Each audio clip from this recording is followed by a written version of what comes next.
Olá! Bem-vindos de volta a mais uma aula do curso Formação em Direitos Humanos e Cidadania, Teoria e Prática. Você já conferiu uma parte do conteúdo sobre poder na perspectiva pessoal e política. E hoje, o professor Maurício Piragino, também conhecido como Xixo, coordenador geral da Escola de Governo, vai continuar o conteúdo, porém focando na questão para termos o poder legítimo. Continue acompanhando e uma ótima aula para você!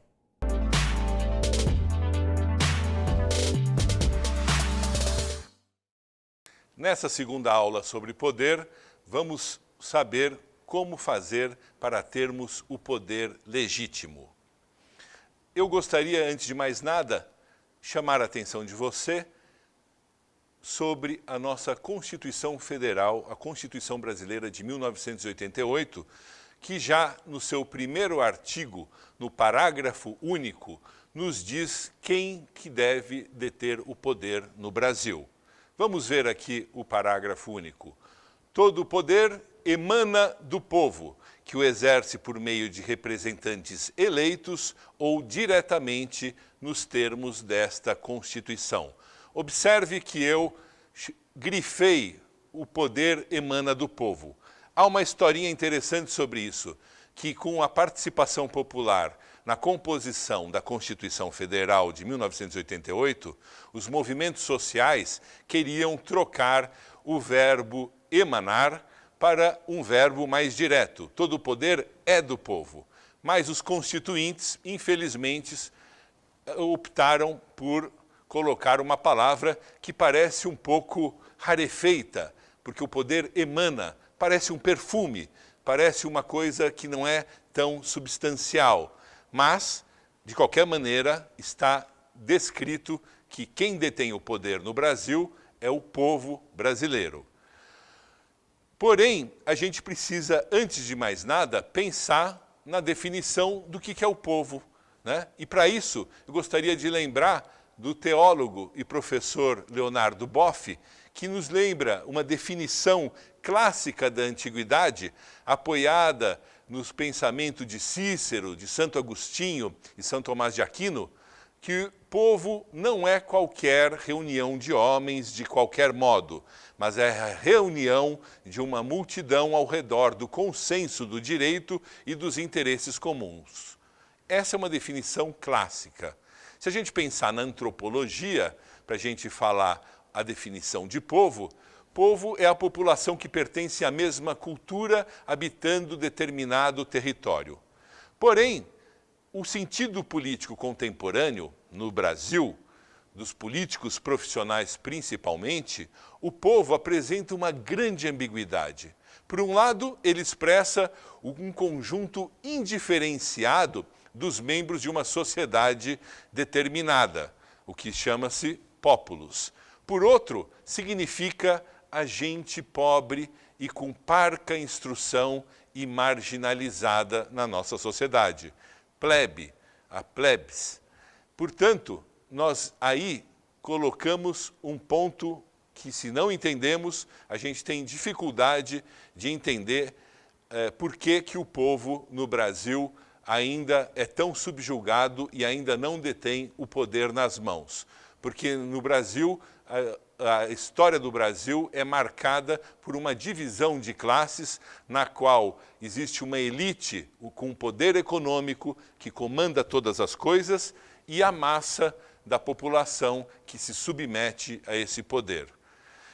Portanto, ainda nos referindo e se utilizando do grande pensador Leonardo Boff, o Leonardo Boff nos traz uma definição do que nós devemos buscar enquanto povo. E ele diz o seguinte: o povo possui também uma dimensão intrínseca e fundamental. Todos são chamados a ser povo. Deixar de haver dominados e dominadores, elites e massas, mas cidadãos atores de uma sociedade na qual todos podem participar. Como vocês podem ver, nós temos muito caminho a seguir para chegar nesse ponto. Mas eu gostaria então, agora, depois de pensar sobre o povo, pensar na legitimidade do poder político que está referido no parágrafo único do primeiro artigo da Constituição brasileira. O que é um poder legítimo? E a definição que eu queria trazer para vocês é que legítimo é o poder que os subordinados consideram justo e necessário em certa conjuntura temporal ou momento histórico. Portanto, para a gente ter legitimidade no poder, é muito importante que a gente tenha a relação com o tempo desse poder, a relação com o momento histórico que nós estamos vivendo, né?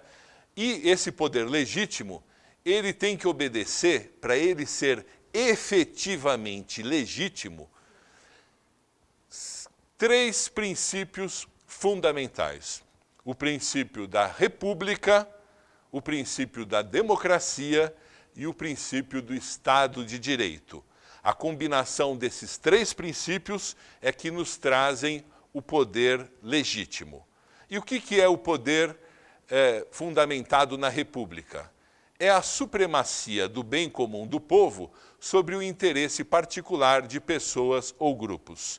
Infelizmente, no Brasil, apesar do nosso nome como país ser República Federativa do Brasil, a República ainda é um grande sonho, porque o interesse particular, o interesse das corporações, os interesses privados ainda se sobrepõem ao interesse coletivo. O segundo aspecto fundamental é a questão da democracia. A soberania ou o poder supremo pertence ao povo, né?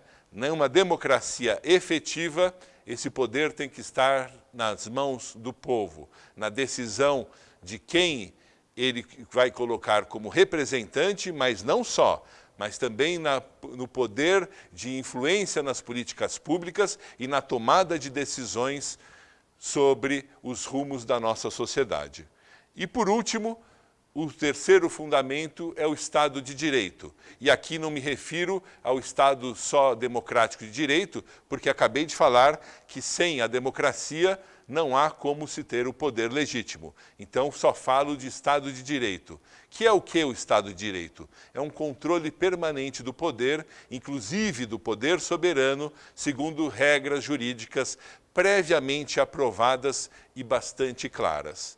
Portanto, esses 3 fundamentos, para a gente ter um poder legítimo, os fundamentos da República, da democracia e do Estado de Direito, nos levam a fazer 3 questões que são fundamentais para a gente responder o poder que nós temos na sociedade brasileira e onde ele está. Quem deve exercer o poder? Qual a finalidade dele? E quem exerce o poder de fato? E aí eu pergunto para você, quem você acha que deve exercer o poder? Eu já dei as dicas. Segundo a Constituição, é o povo soberano. E a finalidade dele? Já vou te dizer qual é. E já te dei a dica também de quem exerce esse poder de fato. Quem deve exercê-lo? Está lá no parágrafo único. Todo o poder emana do povo, que o exerce através de representantes eleitos ou diretamente, né? Então, essa definição é bastante clara, apesar dela não estar efetivamente acontecendo na prática.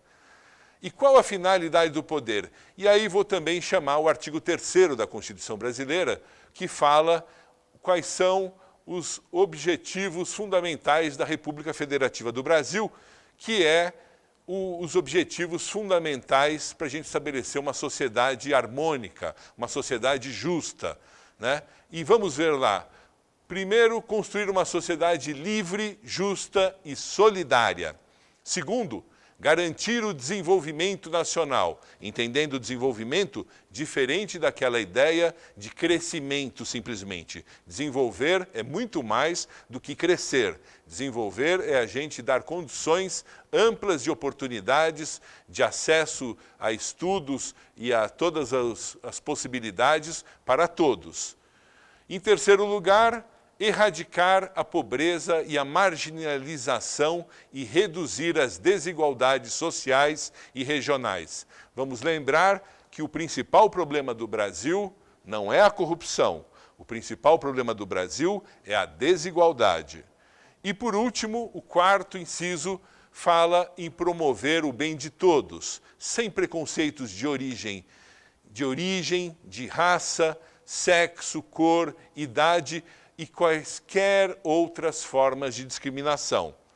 Vocês vejam que esses 4 incisos nos definem qual é a finalidade do poder. O poder está para enfrentar essas questões que ainda o Brasil precisa se transformar nesses sentidos de ser uma sociedade livre, justa e solidária. E, por último, quem exerce o poder de fato? Na sociedade brasileira, quem exerce o poder de fato sempre foram as nossas elites. O Brasil sempre se pautou pelo que essas elites oligárquicas de cada época impunham para toda a sociedade brasileira. O povo sempre foi um mero espectador.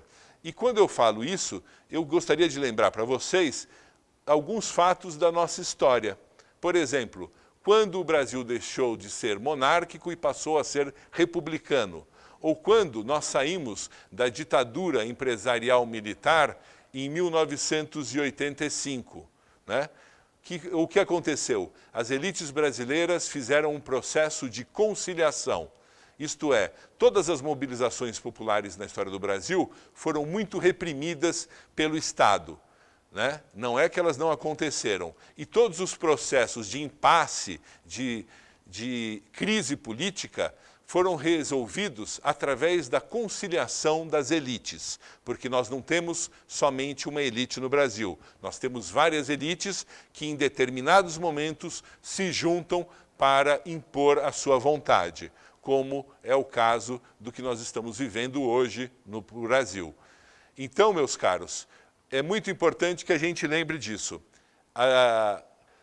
Se a gente não tiver um enfrentamento das elites, e um enfrentamento no qual a solidariedade seja um valor fundamental e esteja enraizado no coração, no cérebro e na alma de todos os brasileiros, a gente não vai transformar esse poder como soberano.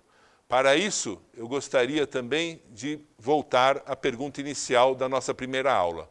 Qual o poder que você tem na sua vida? Você tem algum poder? Com certeza tem. Pense nisso. Qual o poder que você tem enquanto cidadão? Somente ir às urnas a cada 2 anos para escolher algum representante?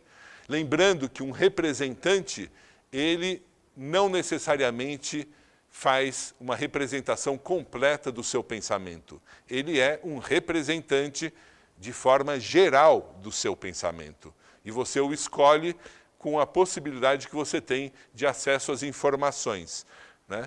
Portanto, é muito importante que a gente entenda que nós precisamos de mais do que isso, de que a cada 2 anos. Nós precisamos que a participação política, que a efetiva voz do povo seja ouvida e seja destacada. Eu termino aqui e espero que você continue assistindo o nosso curso para complementar todas essas informações para você colocar o povo brasileiro como soberano e fazer uma sociedade verdadeiramente democrática e republicana. Um abraço.